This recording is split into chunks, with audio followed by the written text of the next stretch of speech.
Waipoua is the jewel in the crown of New Zealand's forests, a heritage icon, a window into an ancient time, the most famous Kodi forest on Earth. A treasure trove of biodiversity, home to many unique animals, hundreds of species of endemic plants, and the largest rainforest trees in the world. The amount of plant species in the canopy of Tāne Mahuta alone exceeds that of a North American redwood forest. However, the Waipoua is but a remnant of the vast Kodi forest that once covered Aotearoa's entire Upper North Island. Like the rest of our forgotten forests, this national taonga is becoming a graveyard for our most revered elders.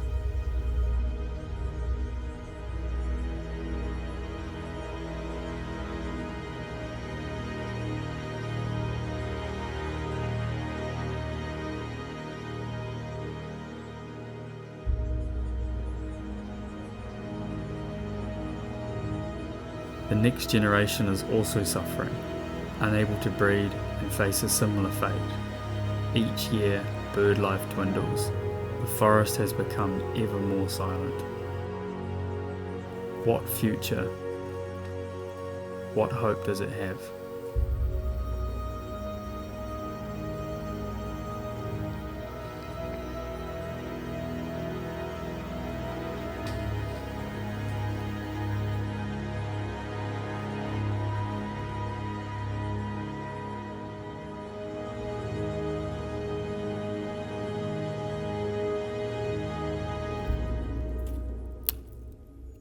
This is the state of it.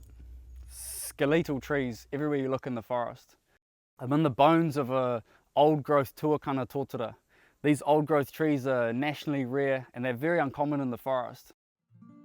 Sadly, thousands of keystone species trees like tōtara, rata, kohikoi and others are being killed by Australian possums. We need urgent action now. It's been 11 years since the last broad-scale predator control operation, and that's 8 years too late. The situation is dire. There's thousands of trees all around us that are just carking it, falling over left, right and centre. We need serious action from our conservation department. Respected kaumātua of the North, Davey Paniora, was kind enough to open his home and sit down to talk about the health of the forest. He was born in the forest, worked in it most of his life, and knows it like the back of his hand. If anyone has seen significant changes to the health of this forest over the years, it's him.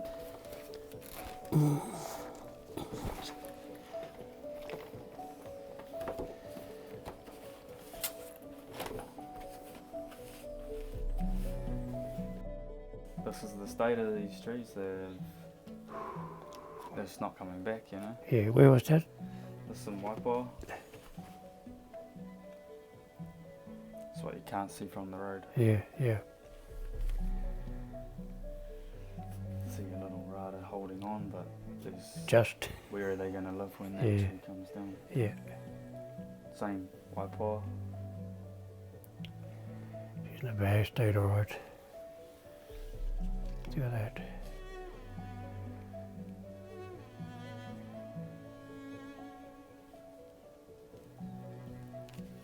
Pause it, and you can just see where they, every night they walk along Yeah, and oh, walk along and clip it. And then even underneath, where is all the koi, Yeah, you know, yeah. look at that.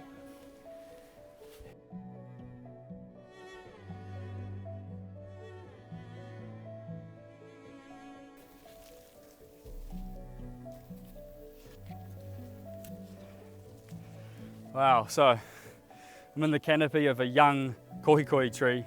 You know, not so long ago this would have had a lush big canopy with big green leaves. Now it's been reduced down to just a few shoots that most likely won't survive through the winter. This is a really important backbone species for northern forests. We can't afford to let them all be completely grazed out. The flower that it produces is beautiful, it comes directly out of the trunk. It's beautiful white waxy flower, and then when it fruits the next year, it's just really important for birds. In the summer, there's very little rata nectar for the birds, and in the month of February, March, there's no fruit on the tōtara. And as you go into autumn, koikoi, not much of that. And then going into winter, they should be eating taraire, and you can see that there's not a lot of taraire fruit forming in this forest. The situation it's pretty dire. It's not looking good for our birds.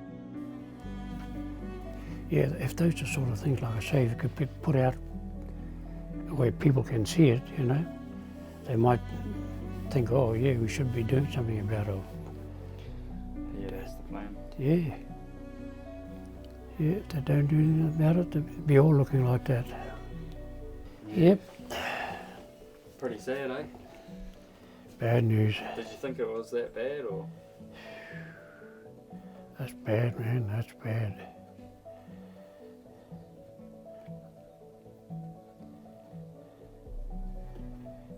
It's what's going to follow them, that's the worst thing. It's just going to keep getting worse. Along the bottom of the creek, along the creek edge here, that used to be native. And you could hear the kiwis at night there, in there.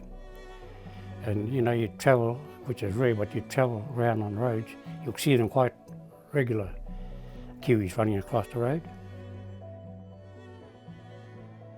Not anymore. The green ones, yeah, there used to be flocks of them around, but not anymore. Quite tame, like I say, I could be climbing, picking seeds, and they'd be in the same tree next, you know. It's the possums that's taken over, you know, taking their tucker off them, really. Eating all the tucker. You got an aerial drop to get rid of them. I know it's a costly way, but it's the only way you're going to get any results.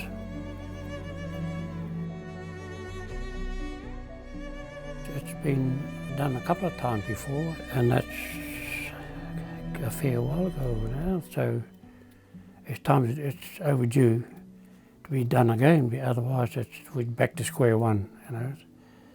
It's getting that way already, getting overrun with possums.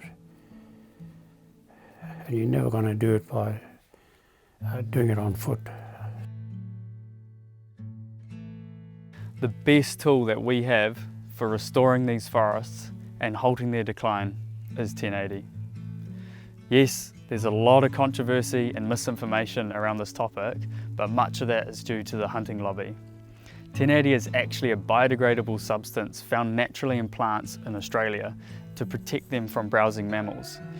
Traces of it are found in gumboot tea and also in puha. Sadly, the poisons in our native plants don't work against Aussie possums, so in many cases, 1080 is our only option. In reality, only a bucket of the toxin is needed to rid the entire forest of its invasive species like stoats, possums and rats. Any uneaten bait that lands on the forest floor is quickly broken down by the thousands of tons of microbes and fungus. We only need to do this every 3 years to ensure this old growth forest thrives. We need to be practical. The beauty of aerial 1080 is that it removes these invasive species in one hit. The entire forest gets relief. The trees get to recover, they get to flower, and they get to fruit. The birds get to breed. In the past, in the Waipoua after the 1080 drops, the kukupa, our native pigeon up here, has flourished. At this stage, there is no other control option that can achieve this on such a scale, and with the risk of spreading Cody root disease, aerial control is the safest option. When treating the forest, having a sustained trapping program around the boundaries is vital to slow down the reinvasion. The work being done by Te Aotearoa Trust at the moment is a great start. There's a reason why Forest and Birds supports 1080, and that's because it works. We used to go out and monitor the different places, you know, from before the drops and after the drops, and yeah, you can see the difference, all right? Big difference, yeah. Big difference. Yeah, positive difference, eh? Yeah, yeah. Yeah, but then again, how long has it been since they've done that, you know? It's been a while, so probably the bush is going to go backwards again.